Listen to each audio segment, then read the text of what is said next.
नमस्कार मित्रों, स्वागत करता हूं आप सभी का अपने इस चैनल पर। प्यारे दर्शकों, आज मैं आप सबके मध्य उपस्थित हूं कार्यक्रम कुंडली पर चर्चा को लेकर के। आज हम एक ऐसे युवक की कुंडली का अध्ययन करेंगे, एक ऐसे युवक की कुंडली को देखेंगे जो बेहद संपन्न परिवार में जन्म लेकर के और स्वयं भी बेहद संपन्न अर्थात धन संपत्ति युक्त होकर के बेहद सफल होकर के जीवन जी रहा था। लेकिन आज वर्तमान में इसकी ऐसी स्थिति है कि यह अपने तनाव को दूर करने के लिए शराब का सेवन कर रहा है।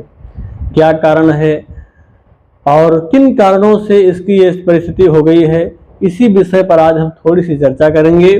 तो प्यारे दर्शकों, बता दूं कि ये लखनऊ के पास के ही रहने वाले हैं। इनकी गोपनीयता के कारण मैं इनका संपूर्ण पता नहीं बता सकता, लेकिन लखनऊ के पास के ही जिले के रहने वाले हैं और ब्राह्मण परिवार में इनका जन्म हुआ है।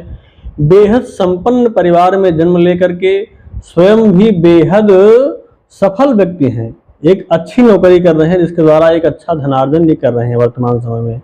2-4 दिन पहले ही मेरे पास आए थे। इन्होंने अपनी संपूर्ण जानकारियां अपने जीवन की बतलाई है, किस प्रकार से डिप्रेशन का शिकार होकर के शराब का सेवन कर रहे हैं।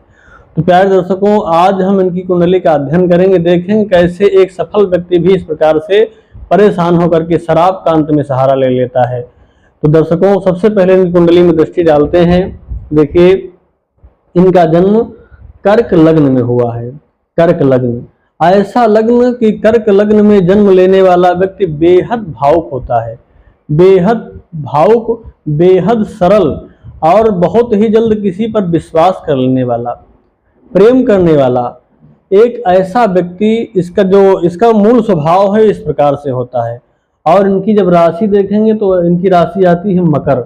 मकर राशि भी बहुत ही अच्छी है। ये भी अपने आप से मतलब रखने वाली, बिना मतलब किसी से कोई मतलब न रखना, अकेले में रहना, ये सब मकर राशि का स्वभाव होता है, शांत रहना। तो ऐसी राशि और ऐसी लग्न में जन्म लेने वाला व्यक्ति किस प्रकार से डिप्रेशन का शिकार हुआ, क्या कारण रहा, इसी पर हम विचार करते हैं। प्यारे दर्शकों, मैंने जब इनसे पूछा तो इन्होंने बताया कि मैं अपने जीवन में बेहद सफल रहा। मैंने नौकरी की और नौकरी में भी बेहद सफल रहा, एक अच्छा पद प्राप्त कर लिया हूँ। आज अच्छे से नौकरी कर रहा हूँ, अच्छे मात्रा में धनार्जन कर रहा हूँ। मेरा परिवार अच्छे से चल रहा था। मेरा विवाह 2015 में हुआ। विवाह होने के बाद 2 ही वर्ष के बाद परिवार में मतभेद उत्पन्न होना शुरू हो गए। पत्नी के साथ अत्यधिक मतभेद होना, लड़ाई झगड़े होना, ये शुरू हो गया। और उसके बाद वर्तमान स्थिति ये है कि आज मेरी पत्नी कह रही है कि मुझसे अलग हो जाइए, डिवोर्स ले लीजिए। अब मेरी समझ में ये नहीं आ रहा है कि मैं क्या करूं, क्योंकि मेरे एक 7 साल का बच्चा भी है। मैं उस बच्चे का मुख देखता हूं तो मैं परेशान हो जाता हूं, इनका ये कहना है। तो दर्शकों, सबसे पहले आपको बता दें कि इनके जीवन में 2013 से देवगुरु बृहस्पति की दशा आ गई है। अब देवगुरु बृहस्पति जो इस कुंडली के सर्वाधिक कारक हैं, भाग्येश हैं, भाग्येश होकर के भाग्य में ही बैठे हुए हैं। ऐसे भाग्य का स्वामी जब भाग्य में बैठता है और उसकी दशा भी मिल जाए तो कहना ही क्या है। और ये अपने जीवन में इसलिए बहुत अच्छे से सफल हुए, एक अच्छी नौकरी प्राप्त कर लिए, धनार्जन कर रहे हैं। लेकिन वहीं पर जब मैंने देखा कि 2017 से ही इनके जीवन में शनि की 7.5 आ गई। और शनि की 7.5 आ तो गई, ठीक है, कोई बात नहीं, लेकिन जब आप इनकी कुंडली को देखेंगे तो इनके 7वें भाव में चंद्रमा बैठा हुआ है। 7वां भाव अर्थात पत्नी का घर। पत्नी के घर में चंद्रमा का होना, वो भी अकेले, बहुत अच्छा नहीं माना जाता, क्योंकि चंद्रमा का जो मूल स्वभाव है वो है घटना और बढ़ना। घटने और बढ़ने वाला ग्रह जब भी 7वें भाव में पत्नी के भाव में बैठेगा तो उसके स्वभाव में यानी वैवाहिक जीवन में भी मतभेद, उतार चढ़ाव की स्थिति ले आएगा।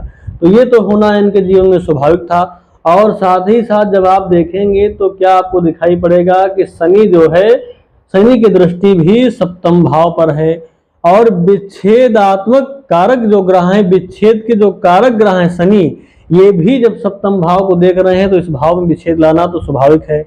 अब इसके साथ साथ अब इस प्रकार से जब ग्रह स्थिति हो गई तो फिर इनके जो वैवाहिक जीवन में है उसमें उतार चढ़ाव होना बिल्कुल संभव है, स्वाभाविक है।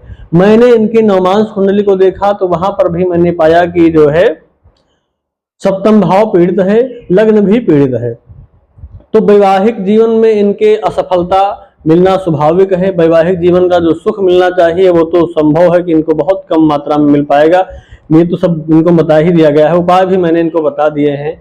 लेकिन प्यारे दर्शकों, किस प्रकार से एक सफल व्यक्ति भी सफल परिवार में, संपन्न परिवार में जन्म लेकर के अपने द्वारा एक सफल पद प्रतिष्ठा प्राप्त करके भी परिवार के द्वारा मतभेद आदि उत्पन्न होने के कारण, गृह क्लेश होने के कारण डिप्रेशन का शिकार होकर के आज शराब के सहारे जी रहा है। तो ऐसे भी योग होते हैं, कुंडली में भी इन योगों को देखा जा सकता है। हालांकि इनको जो उपाय बताने थे बता दिए गए हैं। साढ़े साथी का दौर, जब मैंने कहा है साढ़े साथी का दौर जब खत्म हो जाएगा उसके बाद ही आप कोई निर्णय लीजिएगा, तभी आपके लिए अच्छा रहेगा। तो प्यारे दर्शकों, आज के लिए बस इतना ही। पुनः मिलेंगे एक नई जानकारी के साथ, किसी नए व्यक्ति की नई कुंडली को अध्ययन करेंगे। तब तक के लिए नमस्कार।